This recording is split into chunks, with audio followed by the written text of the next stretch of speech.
abuso de autoridade. De acordo com o deputado Orlando Silva, do PCdoB, a medida permite que a autoridade policial apreenda arquivos de períodos anteriores à interceptação autorizada judicialmente. É um tema muito aberto, como fala, poderá incluir a apreensão de conteúdo de mensagem e arquivos eletrônicos já armazenados em caixa eletrônica, sem prazo. Para trás, é 1 ano, é 2 anos, é 10 anos. Será validado ou invalidado se for além do objeto da investigação criminal. Então, é um tipo muito aberto. Os parlamentares também rejeitaram a proposta que permitia que ministros de cortes superiores aceitassem denúncias de políticos com mandatos de maneira monocrática. A medida era do ministro do Supremo Tribunal Federal, Alexandre de Moraes, que tinha o objetivo de acelerar julgamentos de autoridades com foro. O grupo de trabalho que analisa mudanças na legislação penal deve apresentar o relatório final na semana que vem. As propostas deverão ser avaliadas no plenário da Câmara e do Senado. Jovem Pan News. Ouça a Jovem Pan a toda hora e em qualquer lugar. Com o aplicativo da Pan, você pode assistir mais de 12 horas de programação ao vivo, jornalismo de primeira, política e tudo sobre o seu time do coração. Ouça a Jovem Pan News, a Jovem Pan FM e as afiliadas da Pan de todo o país. Tudo ao alcance de um toque. Baixe agora, é o do ícone vermelho, disponível para todos os smartphones. Emissoras brasileiras da Rádio Pan-Americana. Jovem Pan São Paulo, AM ZYK 521, 620 kHz, FM 100,9 MHz. Jovem Pan News Brasília, ZYH 709, 750 kHz. Jovem Pan News São José do Rio Preto, ZYK 664, 900 kHz. Jovem Pan News Águas Lindas de Goiás, ZYR 232, 107,9 MHz e mais 80 afiliadas em todo o país. Você também pode ouvir a Jovem Pan no seu smartphone ou tablet através do aplicativo para iOS, Android e Windows Phone ou pelo portal jovempan.com.br. Jovem Pan, a rádio do Brasil. Jovem Pan. Na Jovem Pan, o jornalismo que faz diferença. A definição sobre a idade mínima de 65 anos para... Apostando na força do seu ataque, o São Paulo... Informação e serviço. Agora, no Jornal Jovem Pan. 2h06. Uma boa tarde para você que acompanha a edição do Jornal Jovem Pan desta quarta-feira, dia 28 de agosto de 2019. Edição que você pode acompanhar também com imagem pelo YouTube, pelo Facebook da Jovem Pan News. Vamos agora aos destaques com Davi Roque. Presidentes de países com território amazônico planejam reunião para discutir política de preservação e desenvolvimento regional para o dia 6 de setembro. Jair Bolsonaro atribui crise diplomática entre Brasil e França à disputa entre esquerda e direita. Macron não é exatamente de esquerda, né? Nós tivemos daí uma disputa muito mais pessoal entre os dois. A França tem uma preocupação com o aquecimento global, tem influência também de produtores de lá, preocupados com uma eventual concorrência. E sim, foram vários fatores, os dois acabaram indo para o plano pessoal, isso que complicou a relação, não é nem uma questão de ideologia, de posicionamento mesmo, referente à Amazônia, referente ao aquecimento global, interesses políticos e tudo mais. Eles foram no limite. Agora, o mais importante é que está havendo a possibilidade de entendimento, uma mobilização maior dos países da região e mobilização também para ajuda internacional, ajuda que é bem-vinda, se bem intencionada. Governadores da Amazônia Legal vão ao Supremo Tribunal Federal defender que recursos do fundo da Lava Jato sejam destinados à Amazônia. A recomendação veio da Procuradoria e já o pedido apresentado e o importante é que haja essa liberação, porque há necessidade de mais recursos. Nós estamos vendo o governo cortando despesas onde pode para poder cumprir a meta deste ano. O saldo da conta vai ficar negativo em 139 bilhões de reais. Para garantir esse saldo negativo, o governo está com dificuldade, cortando onde pode as despesas, inclusive em áreas prioritárias, como a questão da educação. Então, precisa sim, para essa situação urgente das queimadas, de fiscalização, de punição, enfim, de preservação da Amazônia e do meio ambiente. População brasileira cresce 0,79% em 2018 e atinge a marca de 210 milhões de habitantes.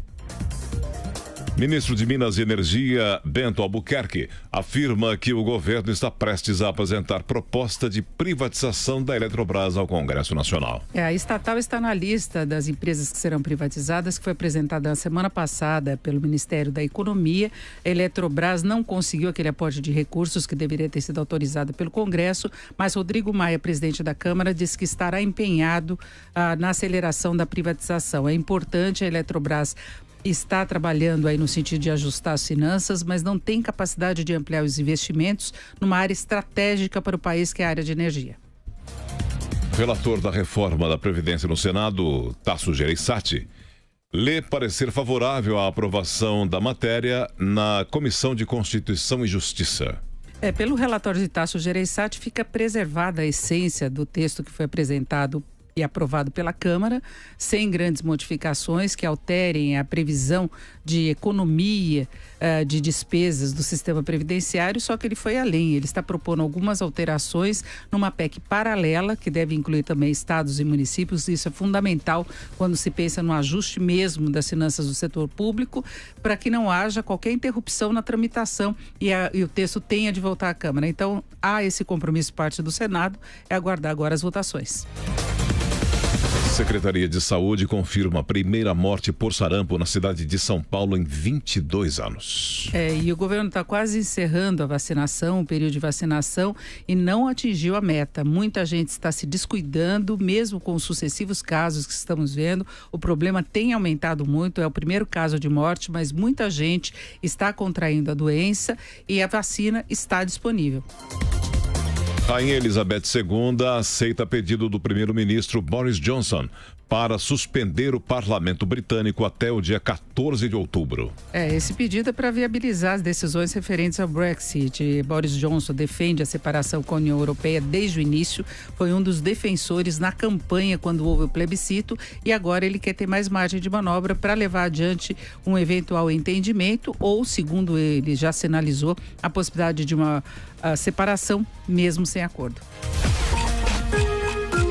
2h11. Vamos agora a um rápido intervalo. Daqui a pouquinho muito mais informação para você aqui no Jornal Jovem Pan. E nos acompanhe também com imagem pelo YouTube, pelo Facebook da Jovem Pan News. Até já. Jovem Pan News.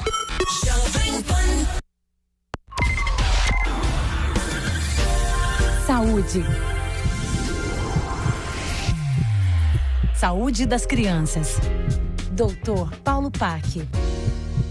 A criança que não come, isso é um problema? Uma das principais queixas das mães, dos pais em consultórios pediátricos é que a criança não quer comer. Na verdade, o que acontece normalmente em não estando a criança doente é que a criança não corresponde àquela expectativa que a família tem do quanto e do que ela deva comer. E isso é uma preocupação porque realmente uma das coisas que a gente pode fazer para deixar a criança com saúde e deixar a criança feliz, esse é o nosso conceito e isso tem uma lógica, é que a criança se alimente de uma forma adequada, tanto em termos de qualidade como em termos de quantidade.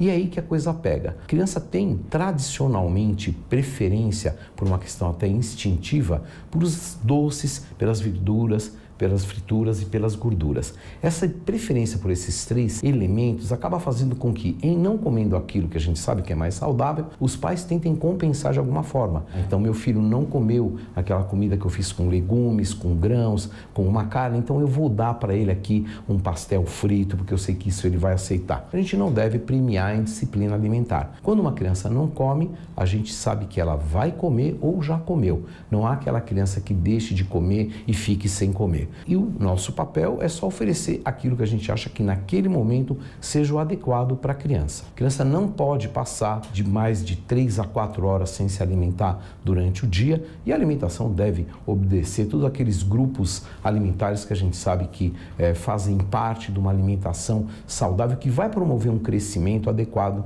naquela criança. E a alimentação adequada, ela não tem só um papel nutricional de imediato para a criança crescer e ter saúde e educar a criança a comer de forma adequada, o que já foi até motivo de um boletim nosso aqui na Jovem Pan. Mas isso faz a prevenção de doenças na idade adulta. A obesidade, a hipertensão arterial, o diabetes e todos os problemas cardiovasculares que vêm nessa onda do comer errado e de haver até um sobrepeso em função de comer errado, acabam sendo evitáveis se nós tivermos uma postura um pouco mais disciplinada em não substituir aquilo que a criança deseja comer por aquilo que a gente considere que seja o mais saudável. Então, desde cedo a gente deve educar a criança a comer para evitar que a criança come errado. E o não comer é uma questão só de momento. A criança acaba compensando de alguma forma. E se naquele universo que está disponível de alimento para ela só houver coisas boas, coisas saudáveis, é nisso que ela vai se alimentar, é nisso que ela vai acabar se saciando e se alimentando de uma forma para garantir um crescimento e um futuro saudável. Saúde das crianças.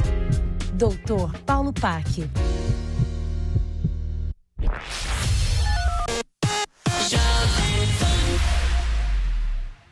Jornal Jovem Pan. Jornal Jovem Pan.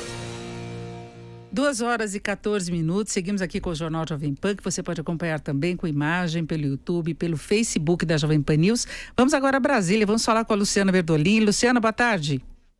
Boa tarde, Denise, boa tarde também aos ouvintes. Olha, o presidente Jair Bolsonaro anunciou hoje uma reunião com os países aqui da América do Sul, os países da Amazônia, para o próximo dia 6 de setembro, véspera do feriado, para discutir exatamente ações conjuntas, como preservar conjuntamente e também como explorar a região de forma sustentável.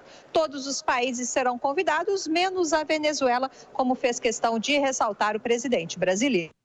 Hoje ele recebeu lá no Palácio da Alvorada, que é a residência oficial da Presidência da República, o presidente do Chile, Sebastián Pinheira.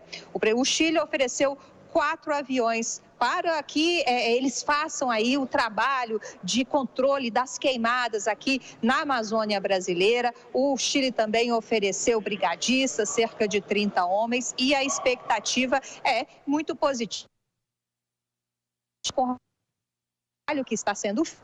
O presidente do Chile, Denise, até disse que é preciso elogiar o trabalho não só do Brasil, mas dos outros países aqui da região, e minimizou o tamanho das queimadas. Disse que em anos anteriores o problema também foi grave, o problema chegava a ser maior. E o discurso é o seguinte: é preciso trabalhar agora para evitar que essas queimadas se repitam nos próximos anos. O presidente Jair Bolsonaro, mais uma vez, rebateu aí críticas, afirmações do presidente da França, Emmanuel Macron.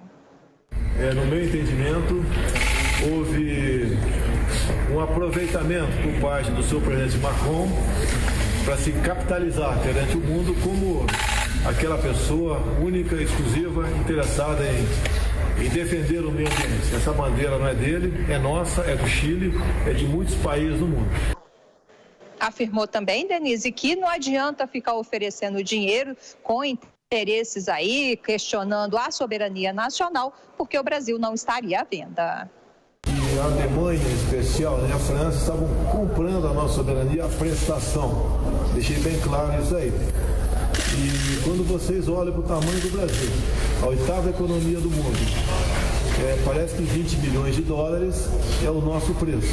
O Brasil não tem preço. 20 milhões ou 20 trilhões é a mesma coisa para nós. Sebastián Pinheira fez questão de ressaltar que é preciso observar a soberania dos países. Quando ele foi questionado sobre se o Brasil estaria errando ao recusar recursos do G7, ao recusar recursos da França, ele disse o seguinte: cada país é soberano para definir qual ajuda vai aceitar, qual a avaliação será feita dessa ajuda, e fez questão de ressaltar que vários outros países, várias outras economias também estão dispostas a colaborar. Muy importante partir por lo básico. La Amazonia de Brasil está bajo soberanía brasilera y eso hay que reconocerlo y respetarlo siempre. Pero también es cierto que muchos países quieren colaborar con un país amigo y hermano como Brasil, y por lo tanto Chile está muy contento de poder colaborar y de poder organizar la colaboración de otros países que también quieran aportar, pero siempre respetando la soberanía de Brasil y también respetando al presidente de Brasil. Essa questão da soberania, Denise, não só o presidente faz questão de tocar nessa tecla, faz questão de ressaltar, não. Os governadores da Amazônia Legal, que ontem estiveram aqui no Palácio do Planalto, também ressaltaram que eles querem sim ajuda internacional, querem recursos do G7, querem recursos de onde vier. Mas não está em discussão essa questão da soberania. É preciso deixar muito claro que cada governador sabe, entende onde são necessários os recursos e onde eles deverão ser melhor aplicados. O presidente do Chile foi o único presidente aqui da América do Sul que participou da reunião do G7 no último final de semana. Luciana, o fato é que está faltando dinheiro, temos essa disponibilidade à oferta e a gente percebe que há uma certa disposição a se aceitar os recursos. Ontem o governo brasileiro aceitou a oferta feita pelo Reino Unido, tem agora a mobilização do Chile. O que a gente percebe é que depois de muito barulho, de muito ruído, pelo menos se vê uma predisposição a um trabalho mais eficiente na preservação da Amazônia, maior preocupação em combater o incêndio, que é uma realidade. Mas isso não foi invenção, não é fake news, tem muito mais focos de incêndio e tem investigação ainda a ser encaminhada a respeito daquele dia do fogo que teria sido convocado por WhatsApp, não é?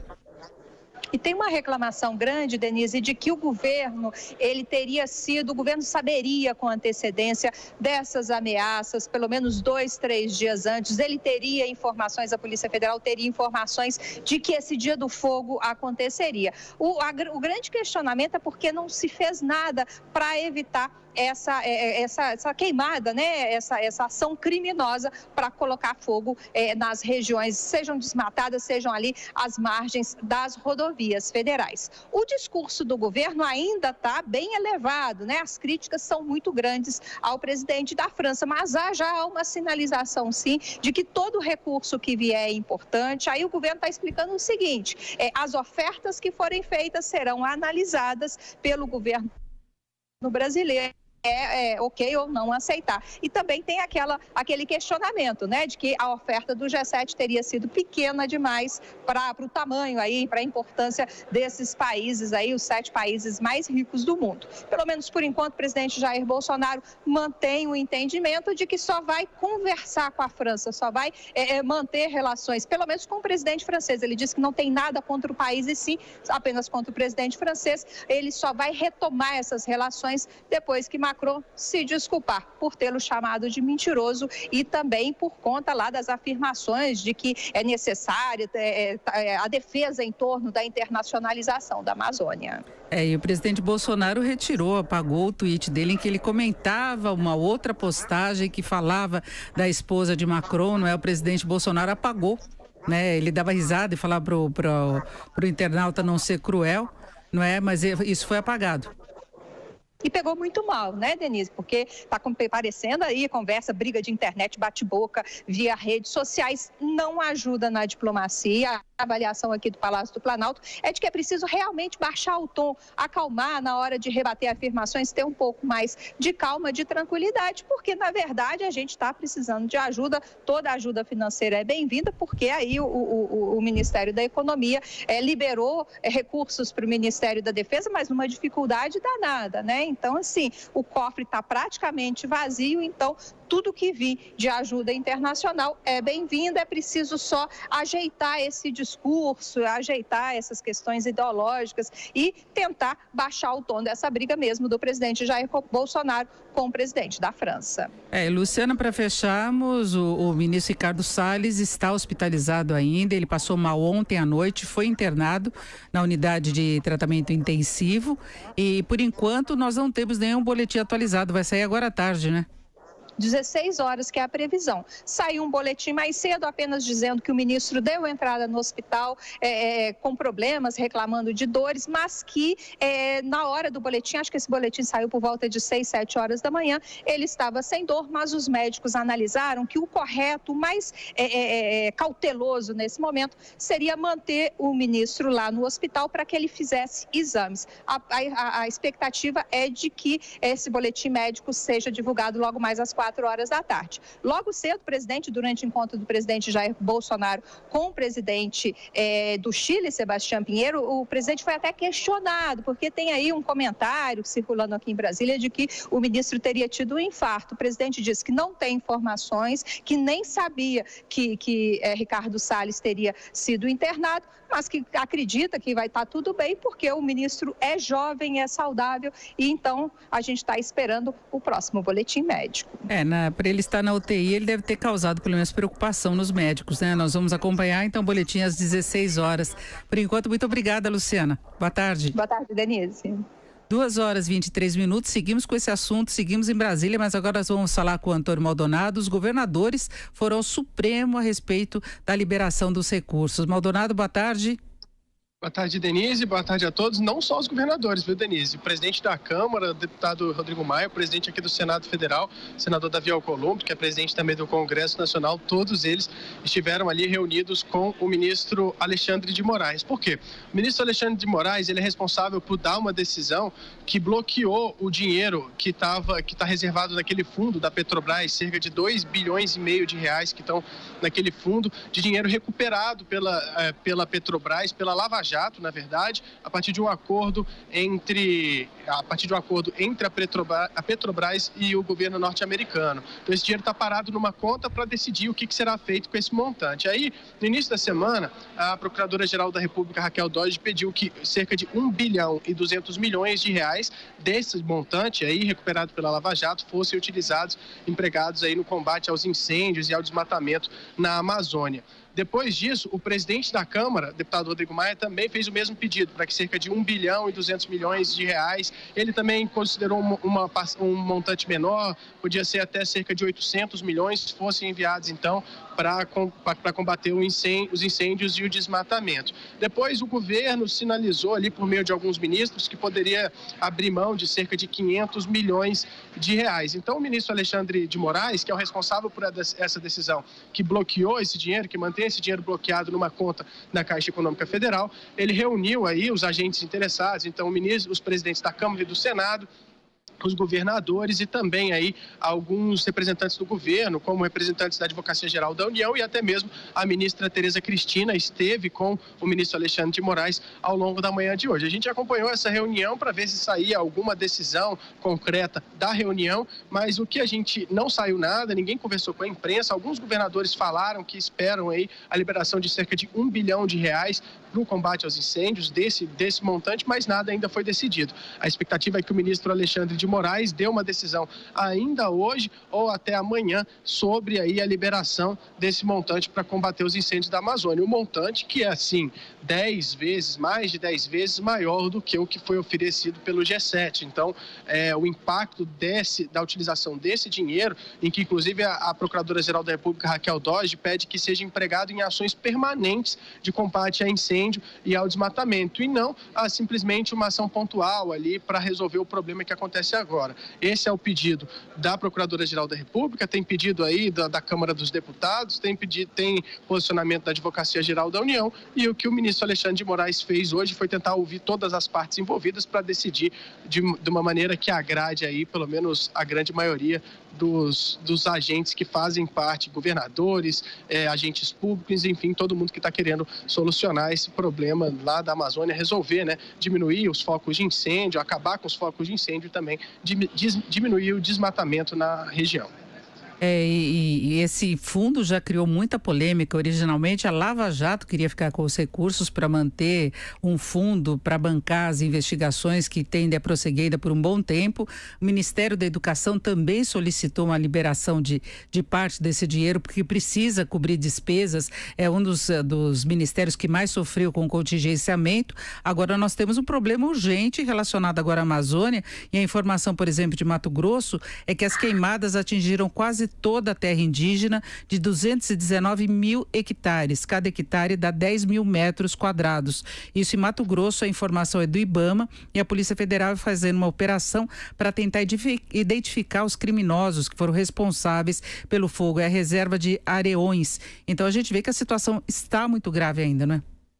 Não, sem dúvida nenhuma, e o Estado brasileiro está procurando maneiras de poder ajudar, contribuir para resolver o problema lá na Amazônia Legal, nos diversos estados que sofrem com esses incêndios, inclusive aumentando aí o poder de fiscalização desses órgãos como o IBAMA. Essa é uma das estratégias aqui do governo federal, que inclusive tem apresentado aos governadores o que ele tem feito nesse sentido, né? O que ele tem feito para tentar resolver o problema, que é de fato um problema muito sério, como a gente vê aí, abalou, inclusive chamou a atenção da comunidade internacional. Hoje, inclusive, Denise, eu estou aqui nesse momento no Senado Federal, escutei de uns colegas que cobrem Congresso Nacional há 20, 30 anos falar, pela primeira vez eu estou vendo o Congresso Nacional discutir seriamente problemas na Amazônia. Então, chamou a atenção de gente que durante muito tempo deixou a Amazônia de lado, justamente porque tinha outros interesses. Agora, como chamou a atenção da comunidade internacional, o Congresso Nacional também está reagindo. A expectativa, inclusive, é de instalação de uma comissão mista permanente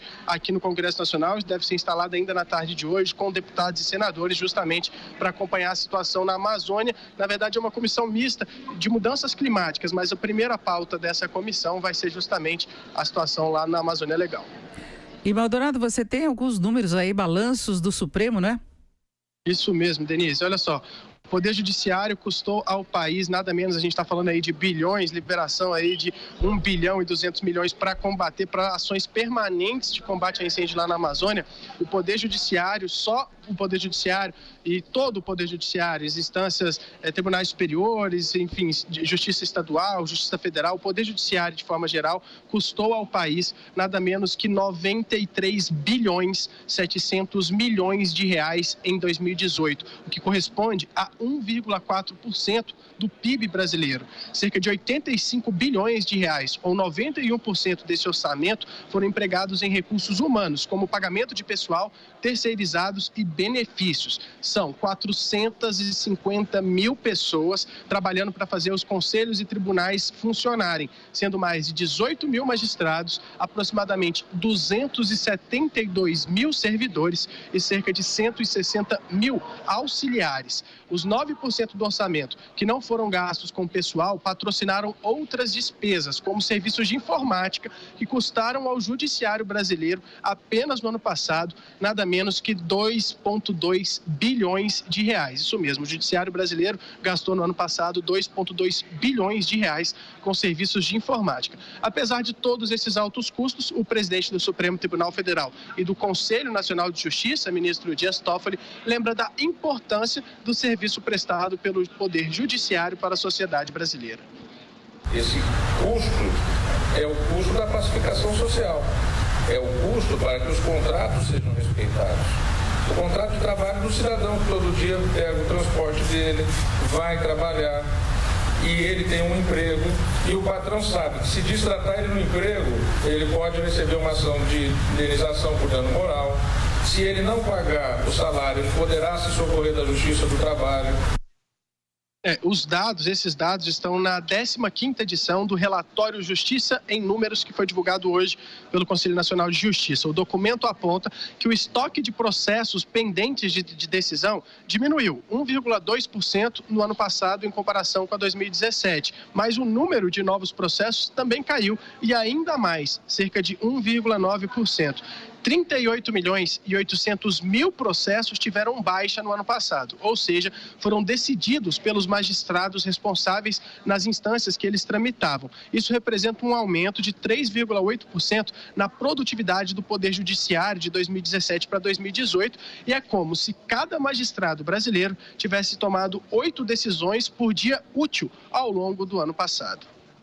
Isso, evidentemente, demonstra que os trabalhos realizados pelos tribunais, mas também o trabalho estabelecido através das metas de eficiência do Poder Judiciário tem levado a que a prestação jurisdicional se aperfeiçoe e melhore, sem dúvida nenhuma, a eficiência, que é um princípio constitucional da celeridade para o término dos processos na Justiça. Olha só, mais alguns dados. São cerca de 7,5 milhões de processos criminais tramitando apenas na Justiça Estadual. O tempo de tramitação na fase de conhecimento desse tipo de ação é maior do que as de outros tipos em todos os ramos da Justiça. Ou seja, as ações criminais demoram mais tempo do que qualquer outra tramitando aí na Justiça brasileira. Segundo os dados desse relatório, enquanto na Justiça Estadual o tempo médio de tramitação de uma ação não criminal no primeiro grau é de 2 a 5 meses, na esfera criminal ela sobe para 3 anos e 10 meses. Na Justiça Federal, a primeira instância leva 1 ano e 11 meses para analisar um processo não criminal e 2 anos e 3 meses para ações de outros tipos. Eu, inclusive, questionei aí o ministro Dias Toffoli sobre como a gente explicaria para a população brasileira que o judiciário brasileiro custou 93 bilhões de reais ao longo do ano passado, dinheiro que poderia ir para outros setores aí, enfim, para a educação, enfim, para outros setores da economia. Como que ele custou isso e se o ministro acredita que o judiciário entrega o retorno, entrega de volta aí à população esse dinheiro que é gasto. E ele respondeu, como a gente viu aí na primeira fala dele aqui que eu trouxe, ele respondeu que acredita que sim, que o judiciário ele presta serviços essenciais para a sociedade brasileira e que se não fosse o judiciário a situação estaria bem mais complicada. Os serviços são essenciais de fato, é a instância máxima da justiça que faz prevalecer o que está determinado na Constituição. Agora a situação não anda tão pacífica assim no que depende do Supremo também, basta ver que há um pedido de impeachment contra o presidente do Supremo, Dias Toffoli. Então é isso, Maldonado, muito obrigada, uma boa tarde. Boa tarde, Denise. 2h34, mais um rápido intervalo, daqui a pouquinho muito mais informação para você aqui no Jornal Jovem Pan e nos acompanhe também com imagem pelo YouTube, pelo Facebook da Jovem Pan News. Até já. Jovem Pan News. A nicotina, principal componente do cigarro, é uma substância estimulante do sistema nervoso central. E dentre os seus efeitos, a nicotina aumenta a liberação de dopamina, que é um mensageiro químico do cérebro que dá a sensação de prazer. Mas vale dizer que o maior responsável pela dependência do cigarro não é o prazer que ela causa, já que a nicotina não produz a euforia nem a alteração do estado de consciência que muitas outras drogas despertam. Mas sim o hábito de ingerir nicotina continuadamente e cada vez mais, ela vai sendo eliminada pelo organismo mais rapidamente. Embora a quantidade de dopamina liberada em cada tragada não seja grande, a repetição frequente, junto a diversos comportamentos cotidianos, por exemplo, fumar enquanto bebe ou enquanto estuda, é o que vai vinculando esses comportamentos ao circuito de recompensa da nicotina.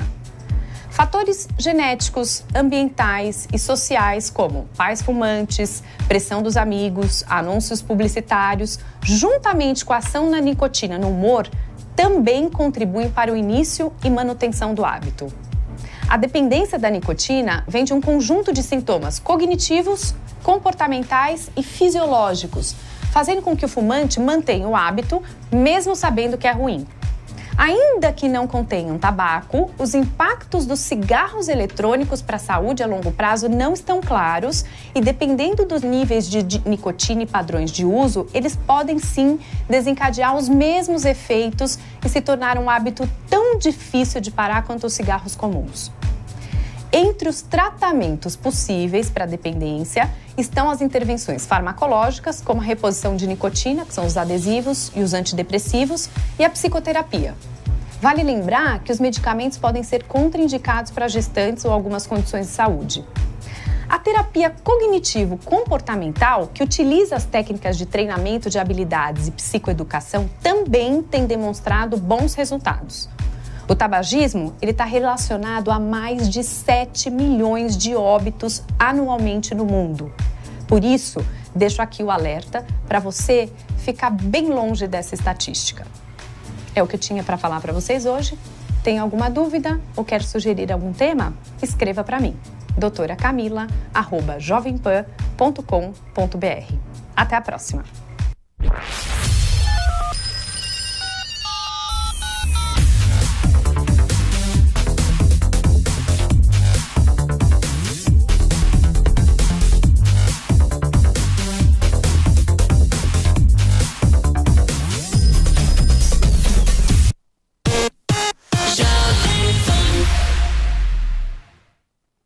Jornal Jovem Pan. Jornal Jovem Pan. 2h38. Seguimos aqui com o Jornal Jovem Pan, que você pode acompanhar também com imagem pelo YouTube, pelo Facebook da Jovem Pan News. E vamos agora a Londres com Ulisses Neto. Ulisses, boa tarde. Boa tarde, Denise. Boa tarde a todos que acompanham o Jornal Jovem Pan. Westminster pegando fogo nesta quarta-feira, desde que o primeiro-ministro Boris Johnson anunciou a sua intenção de suspender as atividades do parlamento até muito próximo da data marcada para o Brexit. Esse pedido, seguindo o rito aqui, do sistema político britânico, foi apresentado à Rainha Elizabeth II, como era o imaginado, porque ela não interfere na vida política do país. A rainha aceitou o pedido e agora o que vai acontecer é o seguinte: a Câmara dos Comuns, a Câmara dos Lords, elas voltam às suas atividades na semana que vem, na segunda-feira, mas elas vão ter 5 dias para discutir e trabalhar o que vai acontecer com o país em relação ao Brexit, porque a partir do dia 10 a sessão legislativa estará suspensa a pedido do primeiro-ministro Boris Johnson. Ele diz que não tem nada a ver com o Brexit não, que ele está fazendo isso para poder preparar o terreno, a nova agenda política do país para o seu governo. E essa, de fato, é a prática comum aqui no Reino Unido. A questão é o tempo que ele vai suspender o parlamento, no total 23 dias úteis, muito mais do que o prazo costumeiro nesse tipo de situação. E é claro também o timing, porque as atividades legislativas aqui no Reino Unido só vão voltar em 14 de outubro. E todo mundo se lembra, a data marcada para o Brexit é 31 de outubro. Ou seja, a oposição ao divórcio sem acordo, ao hard Brexit, como eles dizem por aqui, vai ficar sem tempo hábil para acionar dispositivos legais e fazer discussões em relação às medidas tomadas pelo primeiro-ministro. Por isso, a decisão anunciada hoje está sendo chamada de antidemocrática, uma afronta aos procedimentos constitucionais aqui do Reino Unido. E olha, não se surpreendam se uma reviravolta ocorrer nos próximos dias, porque a oposição ao Brexit vai trabalhar duro para isso. E quando eu falo oposição ao Brexit, não é só oposição partidária, não é só, por exemplo, o Partido Liberal Democrata ou o Partido Trabalhista. Os próprios conservadores têm parlamentares que não concordam com a decisão tomada por Boris Johnson e que também não querem uma desfiliação sem acordo, porque ninguém sabe exatamente o que vai acontecer. Os analistas políticos aqui no Reino Unido ainda acreditam que o divórcio será entregue em 31 de outubro, mas há o risco de uma eleição antecipada e não se sabe exatamente quando isso pode acontecer, se ainda em 2019, início de 2020. Qual será a consequência para Boris Johnson como primeiro-ministro? A oposição fala em um voto de não confiança na semana que vem, e se ele perder, a situação do governo dele vai ficar bastante delicada. O que a gente pode dizer, Denise, é que todas as incertezas continuam aqui no Reino Unido, a economia está sofrendo com todo esse processo e a população não aguenta mais ouvir falar em Brexit, embora o que esteja acontecendo hoje, na prática, seja uma tentativa do primeiro-ministro de acelerar o processo de desfiliação, talvez por caminhos não muito democráticos, mas é o que está ocorrendo agora no Reino Unido. Denise. Exatamente, Ulisses, e muito possivelmente ele também está querendo escapar do risco de repetir o que aconteceu com Theresa May, que sofreu sucessivas derrotas na tentativa de aprovação do acordo para a separação entre Reino Unido e União Europeia. 2h41 e nos Estados Unidos a administração Trump deve utilizar mais de 270 milhões de dólares destinados à prevenção de desastres e também para instalações das fronteiras. Nós vamos agora a Nova York conversar com a Mariana Janjacome, que vai dar mais informações, mais detalhes dessa história. Mariana, boa tarde. Olá, boa tarde a todos. Olha, é o Departamento de Segurança Interna aqui dos Estados Unidos que quer o redirecionamento desses recursos que seriam destinados à proteção contra desastres e à segurança digital para instalações relacionadas ao controle da imigração ilegal. Uma porta-voz da Administração Federal de Gestão de Emergências disse que o redirecionamento desse dinheiro não impacta os esforços imediatos, na prevenção dos desastres naturais, mas alguns membros do governo estão sim preocupados. A deputada Lucille Roybal-Allard, que é a responsável pelo comitê que supervisiona as ações do Departamento de Segurança Interna, disse que essa medida é um abuso de autoridade. E a presidente da Câmara dos Representantes, a democrata Nancy Pelosi, disse que a medida é imprudente, porque os Estados Unidos estão às vésperas da temporada de furacões. Inclusive, uma tempestade tropical, a tempestade tropical Dorian, está a caminho de Porto Rico e pode chegar à Flórida ainda neste fim de semana, de acordo com a mídia norte-americana. Então, Nancy Pelosi se diz preocupada e diz que o país precisaria desse dinheiro para se proteger dos desastres naturais. Agora, o que o governo norte-americano diz? O governo diz que o Congresso não liberou dinheiro suficiente para manter as instalações nas fronteiras, então que eles precisam sim fazer o redirecionamento desses recursos. Outra notícia relacionada com a situação dos imigrantes aqui nos Estados Unidos, que está repercutindo muito nesta quarta-feira, é a seguinte: se você é um imigrante em situação ilegal nos Estados Unidos e o governo pede a sua deportação, ou seja, manda que você volte para o seu país de origem, mas você está doente aqui ou tem algum familiar doente aqui, você pode ir à justiça recorrer dessa sentença de deportação. Antes, quem era responsável por analisar esse caso eram os funcionários do Serviço de Cidadania e Imigração dos Estados Unidos. E agora essa análise está a cargo do ICE, que é o serviço responsável por combater a imigração ilegal. Por isso, essa mudança vem levantando bastante polêmica por aqui, com as pessoas se perguntando se isso é justo ou não, se isso afeta a saúde desses imigrantes ou não. É um assunto que tem dividido bastante as opiniões por aqui na quarta-feira, viu? Obrigada, Mariana. 2h44, apesar de toda essa política restritiva à imigração, as dificuldades de se ficar lá nos Estados Unidos, o fato é que o processo imigratório do Brasil para os Estados Unidos vem crescendo desde 2014. Coloca os brasileiros entre os principais povos investidores do visto EB5. Esse visto permite que estrangeiros invistam em empresas próprias ou de terceiro, ambas nos Estados Unidos, para obterem a residência permanente, que é o Green Card. E o Departamento de Imigração dos Estados Unidos publicou recentemente uma regulamentação alterando as condições para esse visto. A partir de 21 de novembro deste ano, vai ser necessário investir quase o dobro para solicitar a residência permanente. Então é preciso mais dinheiro, provar que tem capacidade financeira para conseguir imigrar oficialmente lá para os Estados Unidos. E nós vamos falar agora com José Tadeu Ferreira, que é advogado, sócio do escritório Boutique Leaf Ferreira de Araújo, que é localizado em Miami. Nós vamos falar exatamente sobre essas mudanças. Doutor José Tadeu, boa tarde. Boa tarde, tudo bom? Tudo bem? Então, eu queria saber quais são essas mudanças, quais as condições para se ir para os Estados Unidos, porque a gente sempre ouve muitos brasileiros falando que querem morar no exterior, querem novas oportunidades. Como é que é a condição para ir legalmente para os Estados Unidos?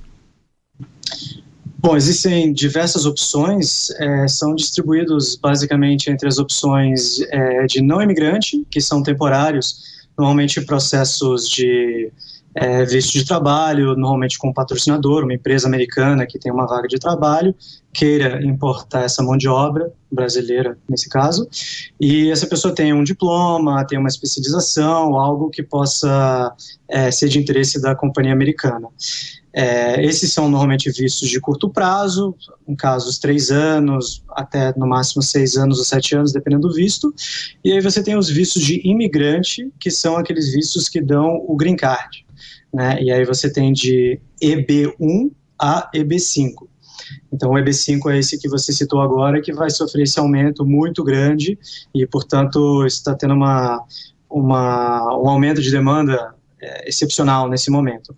Agora, existem outras opções também, como o EB1 de habilidade extraordinária, EB2 de interesse nacional, que é uma opção que poucas pessoas conhecem, vem aumentando a demanda por esses vistos e basicamente é através de mérito próprio. Isso eu acho que é uma das coisas mais interessantes, é que você, com seu histórico profissional, pode qualificar para esse visto se você vier para os Estados Unidos para trazer o seu conhecimento, trazer uma empresa, por exemplo, abrir uma consultoria, algo que possa beneficiar a economia e o mercado de trabalho americano. Agora, os valores são bem elevados aí, porque quando você pensa em imigração, quase sempre a pessoa quer ir para procurar uma colocação, procurar um emprego, mas nas áreas em que tem um índice alto de desemprego, o valor vai subir para $900 mil, e fora dessa área vai de 1 milhão para 1 milhão e 800, né? Sim, é verdade. Inclusive, existem, a partir do momento que essa nova regra passar a valer em novembro, existem também menos projetos que hoje qualificam como projetos de áreas de alto desemprego comparado com o futuro. Então, menos projetos vão qualificar para essa opção e, portanto, a grande maioria das opções provavelmente serão nessa região de 1,8 milhões. Então, possivelmente, o aumento vai ser muito maior do que 900. Bom, agora as pessoas que estão interessadas em viajar para os Estados Unidos a trabalho, tentando ficar um tempo a mais, qual seria o procedimento correto de início? Não necessariamente investidor. Tem algumas oportunidades de a pessoa ficar sem ter essa necessidade de investimento? Sim, sem dúvida. Eu acho que depende do plano da pessoa, da família, mas você tem muitas pessoas que vêm aqui com visto de turista e começam a estudar as opções imigratórias, ou muitas vezes um primeiro passo, até como uma forma de adaptação para ver se tem interesse da família em realmente imigrar para os Estados Unidos, o visto de estudante. Tem muitas pessoas que fazem isso, um período de 6 meses, 1 ano, para ver se a família se adapta. E aí depois já pensar num segundo passo, que seria algo mais permanente. Aí depende naturalmente da nacionalidade da pessoa. Tem algumas nacionalidades que têm mais opções, como por exemplo aqueles brasileiros que têm a cidadania italiana também. Você acaba tendo uma opção adicional, que é o visto de investidor E2, que você pode fazer um visto muito menor, um investimento, muito menor, você investe no próprio negócio e você pode trazer a família aqui para morar 5 anos, 10 anos, na verdade ele não tem limite, pode ser longo prazo. Então é uma opção muito interessante também, mas enfim, é muito, muito importante que você faça uma consultoria com um advogado, né, de imigração experiente, para você fazer esse planejamento, porque infelizmente o que acontece muitas vezes é que a pessoa toma a decisão, já vem para os Estados Unidos e depois busca alternativas de ficar, e às vezes você não tem como desfazer as coisas, não tem como mudar o que já foi feito e acaba fechando muitas portas. Nós conversamos com o José Tadeu Ferreira, que é advogado, sócio do escritório Boutique Leaf Ferreira de Araújo, que é localizado em Miami. Doutor José Tadeu, muito obrigado, uma boa tarde. Obrigado a você, boa tarde. 2h50. Ontem, a primeira reversão de uma condenação dada pelo então juiz Sérgio Moro. Tiago Berraich tem as informações. Oi, Tiago. Oi, Denise. Boa tarde a todos. E a repercussão dessa decisão, a Lava Jato voltou hoje a reagir a mais uma decisão do Supremo e teme pelos próximos processos da operação na corte. A segunda turma do Supremo anulou a sentença do ex-juiz Sérgio Moro, que em 2018 condenou Aldemir Bendini a 11 anos de prisão por corrupção e lavagem de dinheiro. Os magistrados entenderam que o ex-presidente da Petrobras não foi ouvido na fase correta e o caso agora volta à primeira instância para outra sentença. Alvo de delações, ele deveria ter sido o último a falar no processo, mas Sérgio Moro determinou que as alegações finais fossem apresentadas no mesmo período. Na segunda instância, a condenação de Aldemir Bendini está mantida, apesar da redução para 7 anos, 9 meses e 10 dias. A procuradora Tamea Danelon contesta a decisão do Supremo e a classifica como preocupante. Essa decisão não tem um fundamento no Código de Processo Penal e nem na lei da colaboração premiada, porque o prazo para apresentar as chamadas alegações finais, que são as teses finais de defesa, o prazo é o mesmo para todos os réus. Então, é uma decisão preocupante, porque ela poderá ensejar anulação de outras sentenças condenatórias. E no âmbito da Operação Lava Jato, grande parte dos processos se basearam em colaborações e nas provas trazidas. Então, esperamos que essa decisão seja revertida pelo STF para que outras sentenças condenatórias não sejam anuladas. A procuradora Tameda Anelon teme justamente a possibilidade de soltura de réus e a prescrição de crimes. O advogado Antônio Carlos de Almeida Castro, o Cacai, que defende envolvidos na Lava Jato, considera a decisão do STF importante. Para nós, advogados, é absolutamente óbvio que a defesa só pode falar, só deve falar após a acusação estar completa nos autos. A palavra do delator faz parte da acusação. Muitas vezes o processo se reveste de toda uma investigação em cima da palavra do delator. Então, se o delator fala ao mesmo tempo que a defesa, como no caso enfrentado pela segunda turma do Supremo, é claro que há uma violação da Constituição que diz que a defesa tem que ser exercida na sua plenitude, ou seja, se manifestar tão somente após o completo conhecimento do que está feito pela acusação. Antônio Carlos de Almeida Castro, Cacai, acha que outros processos semelhantes na Lava Jato também serão anulados. No placar de 3-1, Denise, o voto da ministra Carmen Lúcia, ao concordar com a tese da anulação, surpreendeu.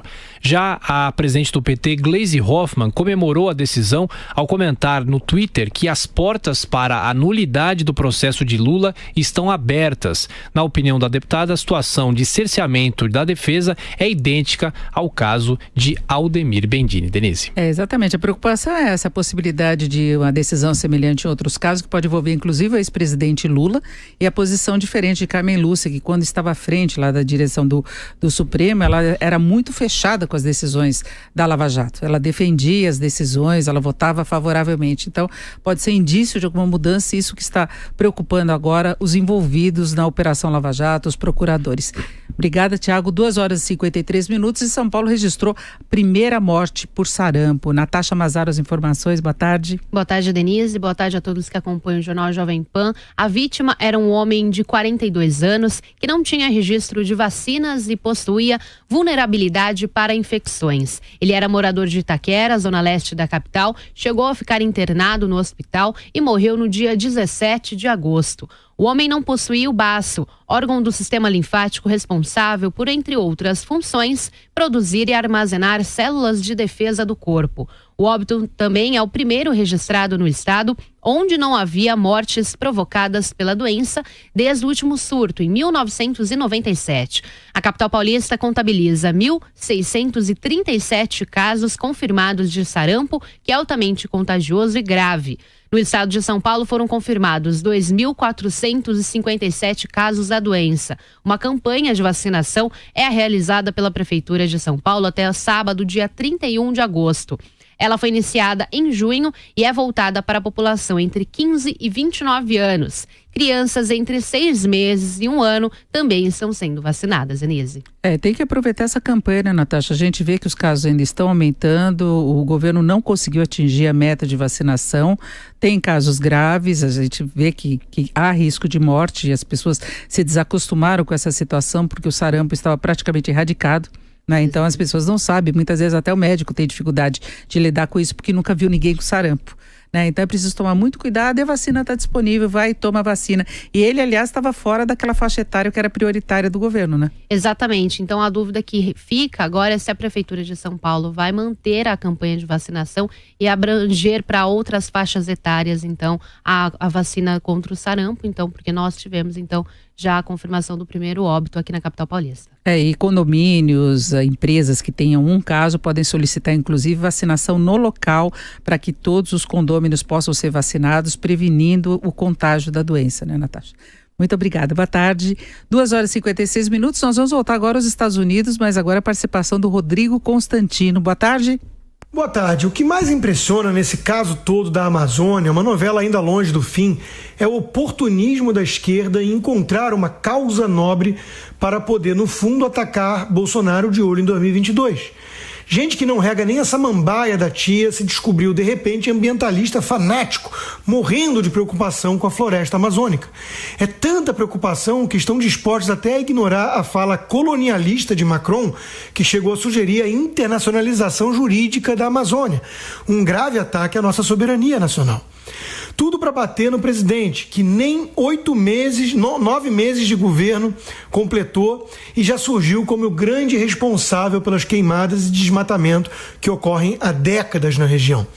João César de Mello, em artigo para o Instituto Liberal, resumiu bem o quadro. Diz ele, o presidente francês, que não conseguiu impedir que uma catedral no centro de Paris pegasse fogo, apresentou-se logo como líder do movimento para salvar a Amazônia das queimadas. Outros países europeus que destruíram suas florestas propuseram sanções comerciais ao nosso país. Dezenas de milhões de pessoas comuns em todos os cantos do mundo passaram a visualizar a floresta amazônica completamente em chamas e a humanidade à beira de não ter mais oxigênio para respirar, graças ao ódio do presidente do Brasil pela natureza, fecha aspas. Para ele, trata-se de uma intensa campanha de difamação muito bem sucedida. E como isso foi possível? Para o autor, a resposta está no poder de organização e mobilização da esquerda. A esquerda é um movimento composto por profissionais, diz ele. Dezenas de milhares de pessoas que nunca fizeram outra coisa na vida senão militar pelo socialismo. Pessoas muito bem conectadas e alinhadas entre si, obedientes aos comandos centrais de cada região, que por sua vez estão subordinadas à União Europeia, a filha bastarda da União Soviética. Do outro lado, o que temos, questiona? Temos pessoas comuns que têm como prioridades o trabalho e a família. São professores de universidades estatais, funcionários públicos, sindicalistas e políticos, segundo ele, que têm estabilidade de emprego, agindo para defender interesses inconfessáveis ao lado esquerdo, sob o manto do ambientalismo. Tem ainda os artistas que adoram explorar o sensacionalismo dessas bandeiras, cantando músicas de Caetano. Isso sem falar, claro, das ONGs, as milhares de ONGs, que ignoram a letra N da sigla e vivem de recursos públicos. Para João, a reação do presidente não ajuda. Temos um governo de amadores, diz. Bolsonaro não sabe o que dizer e o que fazer nas horas que mais precisa. Não tem gabinete de emergência política para lhe dar suporte, lhe orientar. Sem saber ao certo como reagir a esses ataques coordenados, Bolsonaro acaba dando mais munição para os seus detratores, levantando bolas que vão ser cortadas por quem só pensa em derrubá-lo em 2022 ou, de preferência, antes. Salvem a Amazônia, gritam. Como? Tirando Bolsonaro do poder, respondem, sem muito sucesso, convenhamos, em ocultar o oportunismo.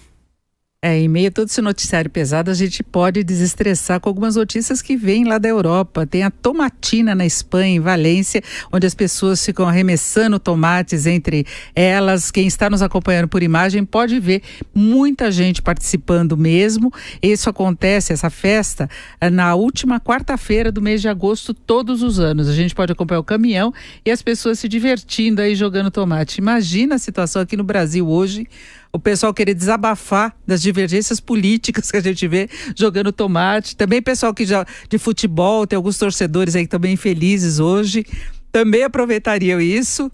Mas é isso, vamos fechando aqui, dando um pouco de risada para quem tem disposição para encarar aí a tomatina. Uma boa tarde para você que nos acompanhou até agora. Obrigada pela audiência, obrigada pela companhia, uma ótima tarde.